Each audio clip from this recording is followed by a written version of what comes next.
afternoon or evening.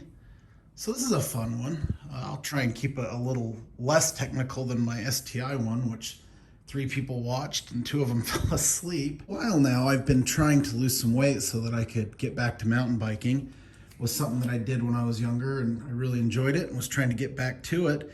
And the other day we went to a mountain bike shop to order a Trek, and it just so happened that they had an XXL Scott on the shelf. So we went ahead and bought it, and it is a Scott Aspect 940. Now I know Scott from some of their ski and snowboarding gear, but I had no idea that they made mountain bikes. Because if you found this video just randomly, you probably realize mountain bikes are in extremely short supply at the moment. So it's one of those things where if they have it in stock and it fits you and it's more or less in the range that you're looking for, you go ahead and buy it. So I got this thing home and started riding it, and I am way over the weight limit that this bike is rated for, but it's held up. It's done okay.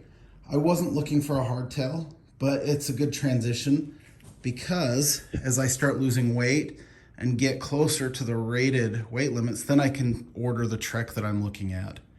So just a quick overview of this bike. The front fork is a Coil type, and it does not handle my weight very well.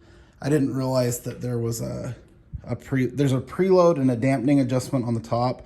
There's a third adjustment on the bottom. When I found that when I cranked it up all the way, it seems to do a little bit better now.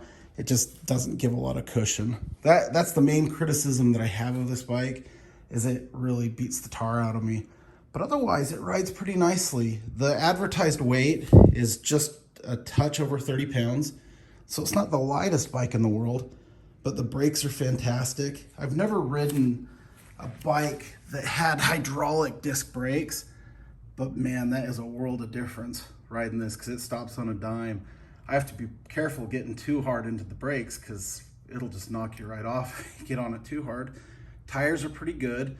When they're in loose stuff or when they're wet, they get pretty slippery. And that is the one time that I've gotten knocked off of the bike, was in some dirt.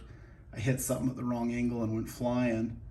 But otherwise, I'm just really excited to be riding again. It's a lot of fun. When you're trying to lose weight and be healthy, it's tough if you hate the exercise that you're doing. But mountain bike riding is one of those things that I just love and enjoy being out there doing, and glad to do it. We ended up buying a bunch of bikes. We've had to adjust the way that we carry them because now we have 5 of them. So now the Ascent looks like it's just covered in bikes when we load them up. But I'm sure that there'll be more videos and more content related to that because Ramsey now has a new bike. And Beck has a bike, Gabe has a bike, and at some point we'll have to replace Reese's. Thanks for watching this much shorter video. I'll try and have the GoPro running next time I eat trash on the trail. I'm sure it's super hilarious when a 6'8" guy goes flipping over on his 29-inch bike or whatever the heck it is.